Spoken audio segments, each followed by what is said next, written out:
Linda, I need those handoff decks by COB. Actually, no, I need 'em before lunch. We're doing agile now. Speed is everything.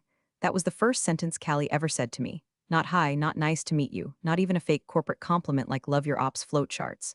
Nope, just a barked command and a buzzword sandwich. I looked up from my screen calmly, like I'd done for 7 years while fixing other people's messes. My coffee was still too hot to drink, and the new VP was already lighting fires like she was auditioning for a reality show called Survivor, Spreadsheet Island. I gave her the nod, the one that says sure you'll learn. For 7 years, I ran the invisible machine behind every quarterly win our execs crowed about on LinkedIn. Vendor integrations, me. Licensing agreements, me. Employee onboarding, me again. If it involved logistics, timing, or anything requiring a brain not drunk on jargon, it had my name on it. I wasn't flashy. I didn't have a ring light in my office or a collection of inspirational coffee mugs. But when a system broke, they called me. Then HQ dropped Callie into our org like a glitter bomb filled with MBA confidence and a grudge against nuance. She had a spreadsheet for her motivational quotes. Let's disrupt stagnation, she said on day 2. We're going to energize the org structure, she said on day 3. On day 4, she tried to change how we log software licenses and nearly wiped out 3 departments' access to Jira. I don't say this lightly. Watching her reorganize our workflows was like watching someone do surgery with a selfie stick. Loud, chaotic, and somehow still proud of the damage. Oh, and if you've made it this far into my little therapy session disguised as a story, go ahead and tap that subscribe button or like this. I mean, 90% of you lurk in the shadows like Linda during Callie's icebreaker meetings. Don't be Callie, be helpful. Hit the buttons. It keeps the stories coming and the team caffeinated. Anyway, Callie was shiny. She wore blazers like armor and dropped buzzwords like breadcrumbs. Fresh energy, she'd repeat like a spell every time someone looked confused. She liked talking about new paradigms and unblocking value streams, even though half the time she was the actual block. My peers, they smiled tight smiles, nodded politely, and waited for the dust to settle. But I wasn't just another brick in her buzzword wall. I started noticing the little things first. My calendar began filling up with status updates instead of strategy calls. My standing invite to the ops review meetings, gone. Client escalation routes I'd built over 5 fiscal years were rerouted to Jordan, her new golden retriever of an assistant, who once misspelled workflow in a slide deck and somehow still got applause. At first, I told myself I was imagining it, that maybe she just needed time. But then she told HR I had low team adaptability because I didn't clap during her vision deck reveal. Real quote, we need believers, not maintainers. I wasn't maintaining. It was preventing collapse. One Monday, I opened my laptop to find I'd been removed from 3 shared drives. The ones I created, no warning, no explanation, just poof like I'd never existed. She'd replaced my SOP folder with something called Go Mode Toolkit.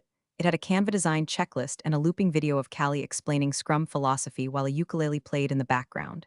That's when I knew I wasn't being transitioned. I was being erased. But here's the thing about quiet people who build things. We know where every wire is buried. Every license ID, every vendor contact, every backdoor we installed when systems failed during a holiday surge, logged, timestamped, and sitting in my own drive. And when someone starts pulling your name off things without understanding how deeply you're embedded, that's not a transfer. That's sabotage. She called me impossible to manage during our first one-on-one. I smiled, because what she didn't know yet, what she couldn't know, is that I had already begun drawing the blueprint. Not for revenge, for survival. I wasn't going to burn the building down. I was just going to walk out and take the keys with me. The first time she excluded me from a client call, she blamed the calendar. Oh, weird, I thought I'd added you. Her voice had that sing-song guilt-pretend tone, like a barista pretending they just ran out of oat milk. Never mind that it was a multi-year partner I'd onboarded personally, one who still emailed me directly every time their procurement system hiccuped. The second time, she didn't bother with a lie. Just forwarded the meeting recap and wrote, FYI. By the third time, I'd already stopped waiting for explanations. She was drawing lines, redrawing org charts, and trying to turn a veteran team into a jazz hands startup showcase. I got reassigned to process auditing, which sounded fancy until I realized it meant rewriting workflows I'd built from scratch, using templates she downloaded off a project management blog with a neon color palette. Linda, can you start logging your daily hours by category? I just want visibility, she said in a meeting she held with just the two of us, in a room the size of a walk-in closet. I blinked. We already tracked tickets in Jira and Asana. She smiled like I'd handed her a compliment. Exactly, but that's more team-based. I need individual accountability. It's a growth initiative. That's when I started a folder on my desktop, named it Growth Initiative out of spite. Inside it, I dropped screenshots, calendar deletions, Slack messages where I was at mention for cleanup but never for planning. I copied email chains where I was removed from decision threads I'd started. I made it pretty. Timestamps, links, notations. Not because I was scared, because I was thorough. When the weekly leadership briefing disappeared from my calendar, I checked the invite list. My name had been replaced with Jordan's. Jordan, who once asked if vendor onboarding needed contracts or if we could just handshake it for now. I messaged him. Didn't realize you were leading Monday's sync. He replied with a gif of a dog in sunglasses and the word vibes. I closed Slack. Opened Notion. Logged the change. It wasn't just exclusion. It was erosion, and it was quiet. That's how it always starts. Not with slamming doors or angry tirades. With oops with visibility, with compliments that feel like poison pills wrapped in ribbon. Technically strong, but you're impossible to manage. That's what she said in my quarterly review, smiling like she was reading an inspirational quote off a bathroom mirror. I just think, you have such a strong mind, she added, but maybe too many convictions, it's like. You're always anticipating what's needed, which can come off as uncollaborative. Isn't anticipating what's needed the job? I asked, even though I knew the answer didn't matter. She leaned back in her chair, tilted her head, and did that performative sigh people do when they think they're teaching you something. There's doing the work and then there's aligning. What she meant was, I made her look like she didn't know what she was doing. Which, to be fair, she didn't, but in corporate. Perception trumps performance. Always, she assigned me to assist Jordan with license tracking. The same licenses I negotiated, secured, and managed for 6 years without a single vendor complaint. Now I was supposed to sit back and watch him fumble through renewals like a raccoon poking at a vending machine. I let him, and I documented every mistake.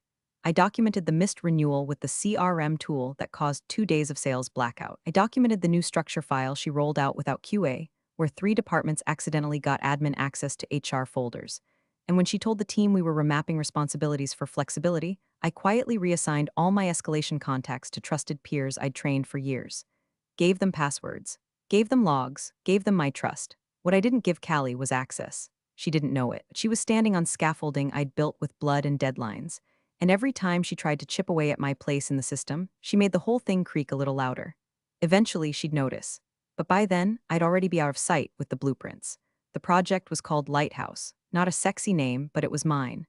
I'd pitched it back when we were drowning in disjointed vendor systems, cobbled together workflows, and enough shadow IT to qualify as a tech horror show.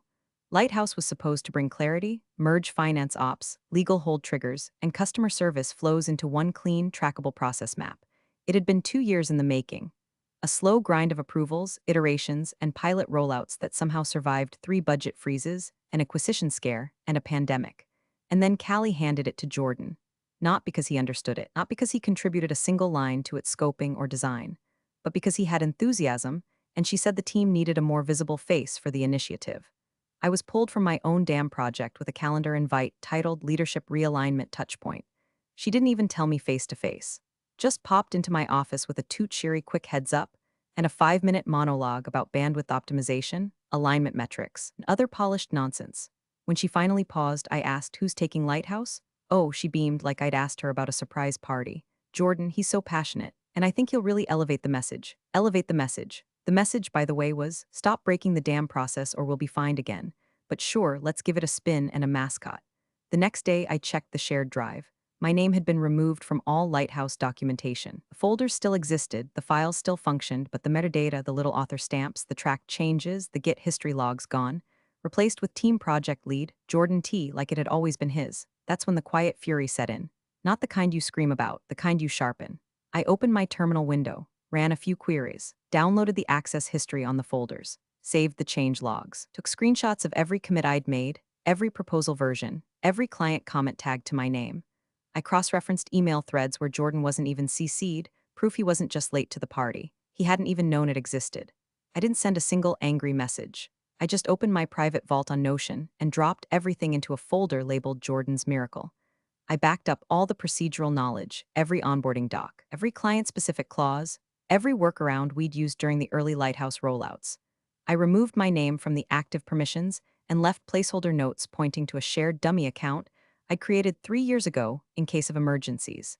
Then I started poking around Jordan's update logs. He hadn't updated the license mapping spreadsheet in 2 weeks. He'd marked status green on a deliverable that hadn't even been approved by compliance. Posted a Slack update saying, we're live in 3 markets, when we were still in sandbox testing for 2 of them. And Callie, she clapped in the channel, yes, this is the energy I want to see. Of course it was. She wasn't looking for competence. She was building a stage. And Jordan, with his startup hoodie and meme-filled slide decks, was her opening act. I could have screamed.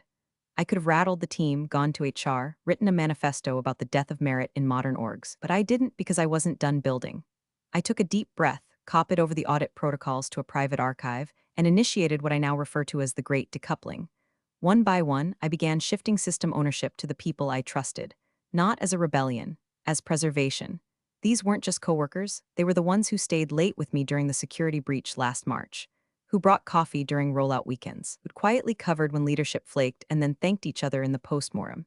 If Callie wanted a puppet show, fine, but she wasn't going to gut the system to make room for her cardboard throne. And Jordan, I didn't need to sabotage him. He was doing a fine job unraveling himself. All I had to do was keep the receipts. There's a particular kind of silence in an office when a system stops working. Not the dramatic, alarms blaring kind, no. It's the quiet chaos. People refreshing tabs, Slack messages trickling in, anyone else not seeing the dashboard, followed by a half-joking "is it just me?" And then like clockwork, the panic emojis. That silence happened 3 times in the first week after I started rewiring, not because I broke anything, but because I moved the bones. It started small.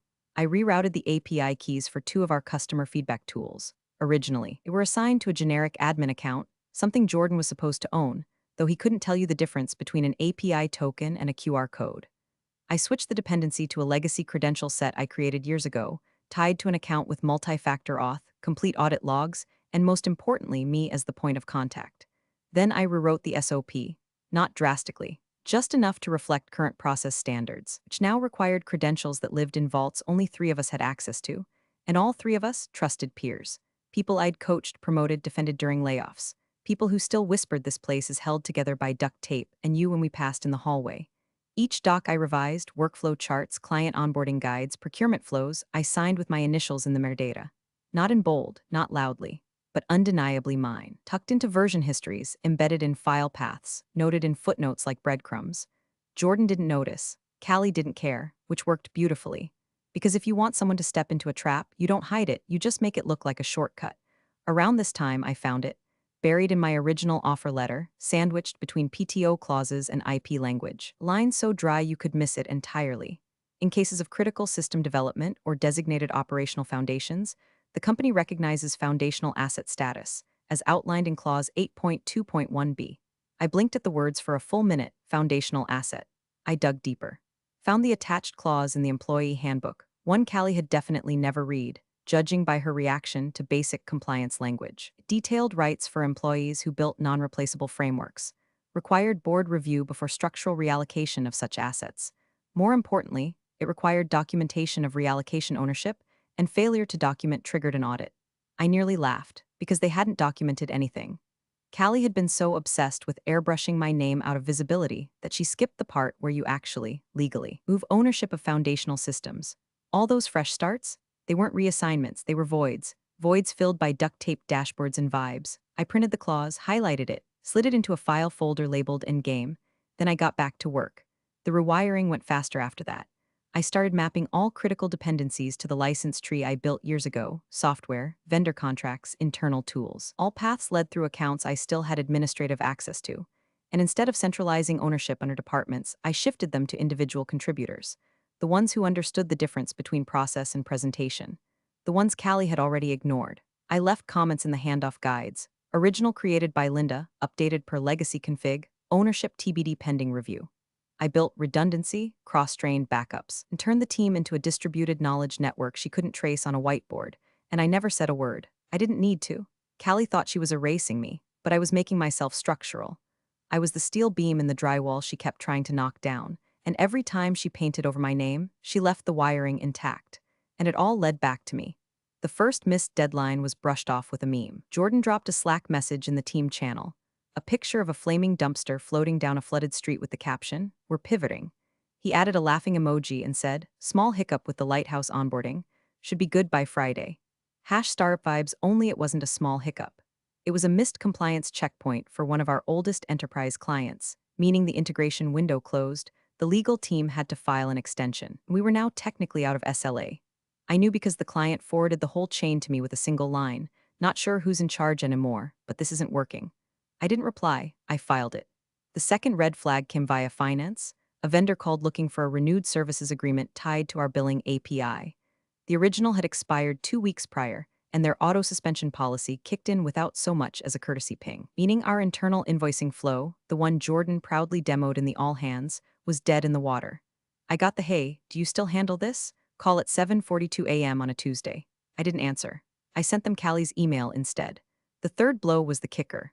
Legal pulled Jordan into a compliance sync to ask why two required escalation paths were missing from the lighthouse deployment. He claimed the documentation had been overwritten during a versioning cleanup. They asked for backup. He didn't have one. They asked who did. He said, probably Linda. She ran this stuff before we revamped it. My phone buzzed. I ignored it. Let it go to voicemail. That afternoon, Callie called an emergency retrospective, the kind where she paces in front of a monitor showing bullet points she clearly wrote 10 minutes prior. Half the team was silent. The other half was trying not to make eye contact. She clicked to a slide labeled System Fragility, Root Causes. And then, with that polished fake sweet tone she used when trying to sound above the fray, said, Look, I inherited broken systems. We're doing our best, but clearly some of these issues are legacy. Rigid workflows, centralized permissions, tribal knowledge, it's a lot. I tilted my head. Legacy, that was cute. I waited, didn't say a word. Let the silence eat her alive. Then came the back-end audit. It was supposed to be a routine compliance refresh, just vendor check-ins, license confirmations, data integrity spot checks. But on the second day, one of our long-term partners flagged an access discrepancy. Their system logs showed 3 failed API handshake attempts from our end. Their rep, a man named Ray I'd worked with since 2018, called Jordan, then emailed Jordan, and finally looped in Callie. And when neither could explain who currently held administrative permission tokens for the legacy onboarding suite, he asked a simple question. Who has Linda's permissions now? No one replied, because the answer was no one. Those tokens were tied to my admin vault, locked behind two-factor, encrypted, and scrubbed from general access once Callie transitioned the system to Jordan. Except Jordan never updated the credentials, never reassigned the ownership, never completed the vendor compliance rekeying because he didn't know what it was. I did, and I had the audit trail. So when the vendor's inquiry made it to legal and legal escalated to the board liaison, and the board liaison asked in writing, who is the current owner of this system dependency, Callie finally pinged me directly. Her message was 6 words, do you still have access? I stared at it. Then opened my Endgame folder. Opened the clause, opened the backup logs. Opened the screenshots, the signature chains, the Slack export with Jordan she ran this stuff comment. Then I closed the laptop. I knew what was coming, and it was going to be quiet, surgical, and very, very satisfying. The invite hit my inbox at 9:17 a.m. Subject line, cross-functional ops sync lighthouse plus systems review. I almost laughed. The guest list wasn't the usual suspects. This wasn't a team huddle or a Jordan-led bragfest. No, this was executive oxygen, names I hadn't seen looped in since the acquisition year. Board liaison, present. Legal counsel, present. An external partner from our infrastructure vendor, someone with an email address ending in. Solutions, which always means expensive and important, also present. And then there was me, listed at the very bottom under optional attendees. I clicked accept. Sat back. Sipped my coffee. I already knew what Callie was planning. She was going to turn the meeting into a pageant. Paint over the mess with a deck full of gradients and acronyms. Talk about process modernization, toss in some buzzwords about cross-team alignment, maybe a heat map or two with red arrows mysteriously pointing away from her own fumbles. She even named the meeting something slick, New Horizons, Scaling Smart, God help us. I didn't prep anything. No slides, no note cards. My plan was simple. Observe, document, nod occasionally. I had no intention of speaking. Let them squirm in the mess they made, until I saw the seating chart. The meeting was in person, unusually enough. Conference Room A, the glass box with the floor-to-ceiling whiteboard that people mostly used for grandstanding. My assigned seat was 2 chairs down from Callie, directly across from legal, and right next to Raymond, the board liaison. That's when the plan shifted.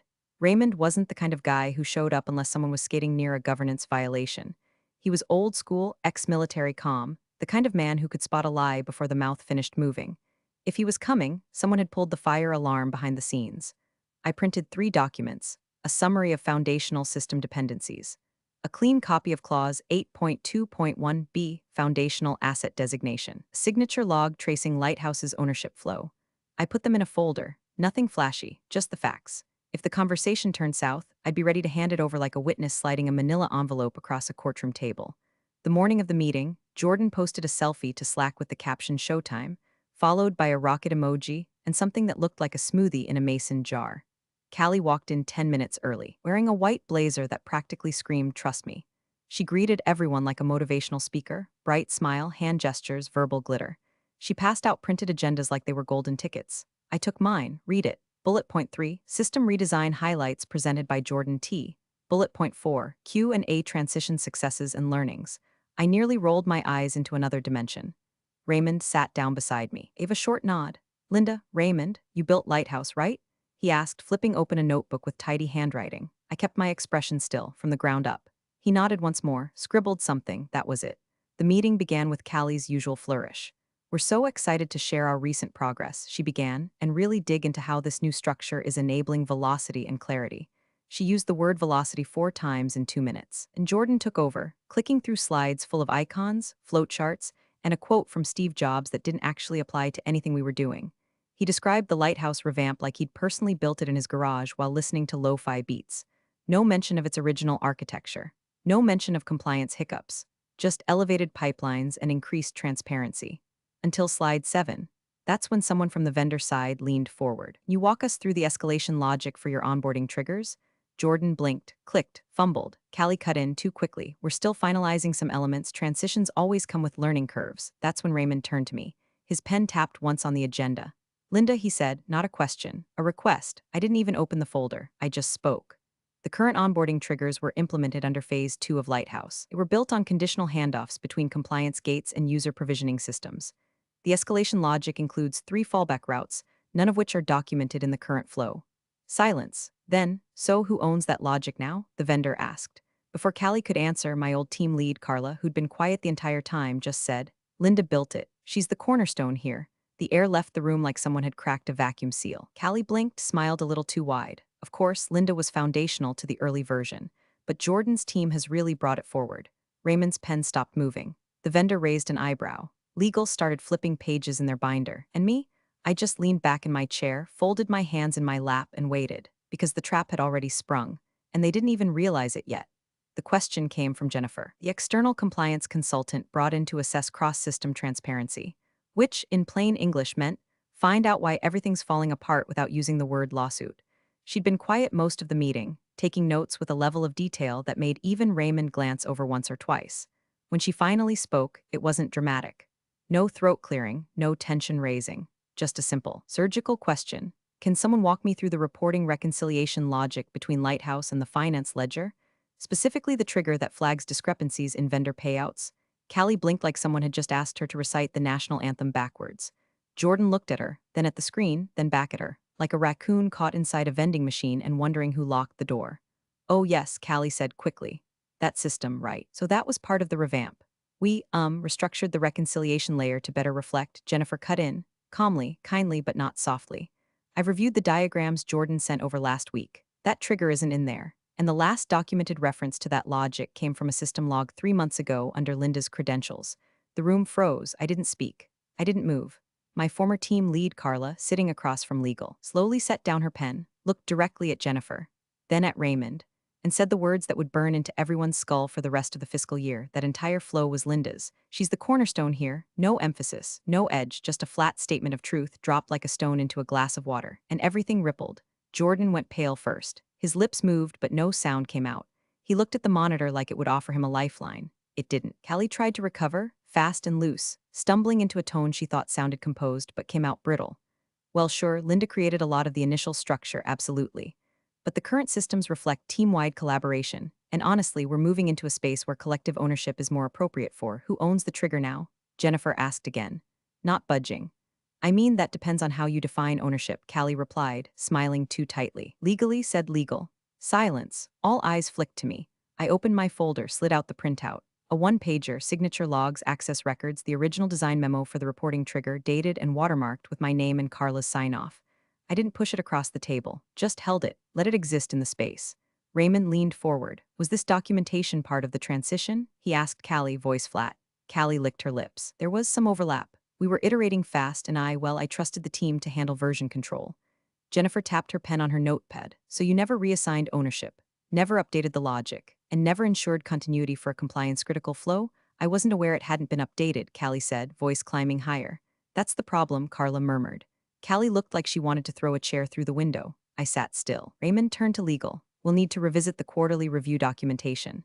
Legal nodded slowly, especially given Clause 12.4c, material misrepresentation of personnel contribution during operational reporting review. Callie inhaled sharply, and for the first time since she'd walked into this company, her confidence cracked. It wasn't a breakdown. Not yet, but there it was. The flicker. The moment her expression shifted from I've got this to oh. No, she tried to reach for control again, launching into a babble about new layers of ownership and team transition blur, but it was too late. Carla had said the thing out loud. The thing everyone knew but hadn't had the nerve or the clearance to say. I was the cornerstone, not a helper, not a legacy contributor, not a footnote. And without me, the whole damn thing didn't work. Callie saw it in their faces, and I saw it in hers. That split-second flicker of panic behind the eyes of someone who just realized they're not in charge of the narrative anymore. And that was the moment everything began to unravel. The next question came from Raymond. He didn't raise his voice, didn't clear his throat. He just spoke in that same clipped tone that made interns sit up straight and executives sweat through their undershirts. Callie, can you provide attribution documentation for the current lighthouse infrastructure? She opened her mouth, closed it, glanced at Jordan, who looked like he wanted to crawl into the HDMI port behind the monitor and disappear. Well, we've been collaborating across teams and distributing ownership more broadly, so attribution's been, fluid. Documentation? Raymond repeated. Still calm. Callie fumbled with her laptop, her fingers suddenly 10 sizes too big for her keyboard. I believe Jordan has something in the shared drive. I'll pull it up. Jordan nodded like a bobblehead with a loose spring.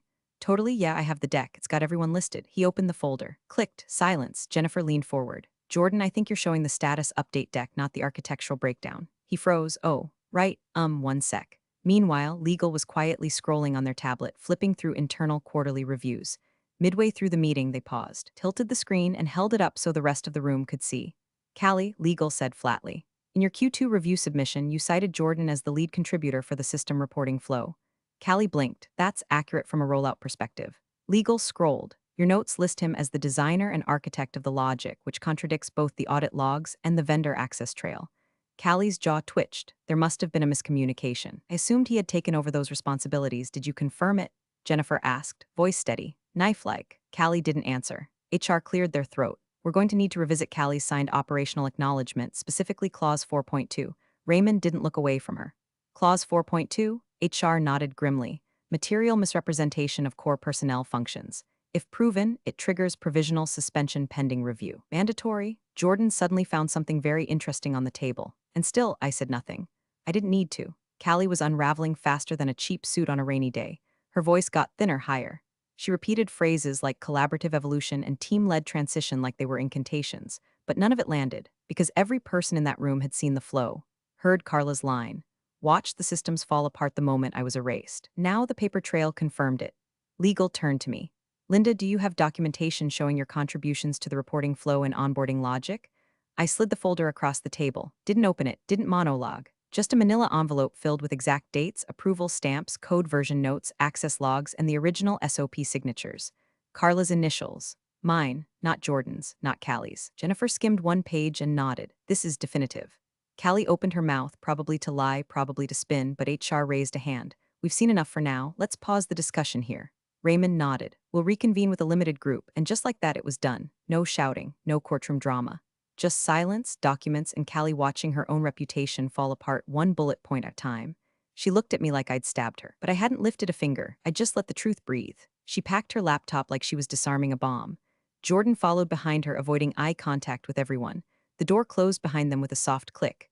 Raymond looked around the room, then down at the folder. Well, he said, not unkindly. That answers that. No one spoke for a long moment. And then Carla, still calm, said, sometimes the cornerstone doesn't need to move. Just let the structure collapse around it. I didn't smile. I didn't gloat. I just reached for my coffee and took a slow sip. One part left. The door to the executive conference room closed with a soft finality. No windows, no Slack threads. Just Callie, HR, legal, Raymond, and silence so thick you could spread it on toast. I sat one room over, sipping lukewarm coffee and waiting for the bang. It didn't take long. Less than 15 minutes into her context framing, HR played it. Audio from her second one-on-one with me, recorded and stored per internal compliance policy.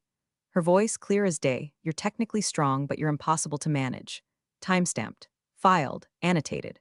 Raymond asked her to explain the comment in light of the now documented proof that I'd designed, implemented, and silently maintained every mission-critical function she'd tried to bury. She backpedaled so hard you could hear the tires screeching from the hallway. Said it was figurative, said it was misunderstood, said it was a moment of misjudged tone. Legal read clause 4.2 aloud again, slowly, just to make it hurt. I was called in shortly after. Calm, hair tied back, no documents in hand because I didn't need to carry anything. They'd already read the file I submitted. A clean, concise breakdown of task logs, delegation chains, vendor threads, SOP sign-offs, and every deleted file metadata entry since Lighthouse was hijacked. It was surgical, precise, and somehow more brutal than any accusation. Callie stared at me like I'd stabbed her in the chest, but I hadn't. I'd simply let her speak, in her own words. HR cleared their throat. Effective immediately, Callie is being placed on administrative leave pending further internal review. Your cooperation is appreciated. Callie stood. Stone-faced, no blazer this time, no slides, just the realization that all the smoke she blew had cleared and the house she built was empty.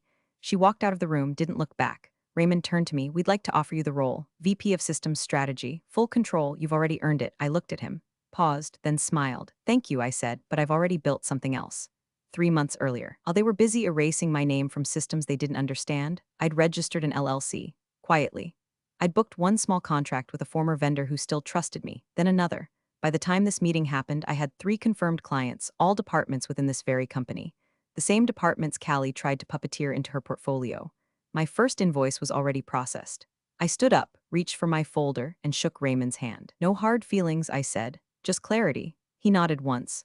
Let us know if you're open to an advisory retainer. I didn't say yes. I didn't say no. I just walked. Down the hallway, past the open concept workspace where half the staff was pretending not to watch. Past the kitchen, where Jordan had once lectured a finance associate about flow-based productivity. Past the wall where they hung pictures of Employee of the Quarter next to empty motivational quotes printed in Helvetica. I didn't stop until I hit the lobby. As the glass doors slid open behind me, my phone buzzed. Inbox, new license request from VP of Ops urgent. I smiled, tucked the phone into my coat pocket, and whispered, just for myself, still impossible to manage if you're incompetent. Big thanks for watching, you sneaky seniors. Subscribe to keep the coffee pot brewing revenge. Your ex-colleagues won't know what hit 'em.